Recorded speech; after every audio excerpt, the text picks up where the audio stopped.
Magandang umaga po. Narito po ang Balitaan Plus Umaga Radio Edition sa Radyo High School AM. Ito po ang inyong lingkod, Arkin Juan David Cubeaon.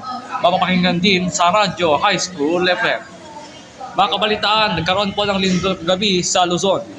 Magnitude 5.5 na lindol ang naranasan sa lubang o sa karagatan ng lubang Occidental Mindoro. Intensity 4 ang nasabing bayan. Intensity 3 kagabi ang Metro Manila at ang iba pang bahagi ng Central at Calabarzon. Intensity 2 ang ilang pang bahagi ng Mimaropa, maging Cavite. Intensity 1 ang Muntinlupa City. Wala pong may tarang pinsala sa nasabing lindol. Samantala, magkakaroon po ngayon ng malakihang oil price hike o taas presyo sa gasolina ngayong araw. 2 pesos and 70 centavos ang taas presyo sa diesel, 1 pesos and 65 centavos sa gasolina, at 2 pesos and 50 centavos para sa kerosene. Yan po ay patutupad kaninang alas 6 ng umaga.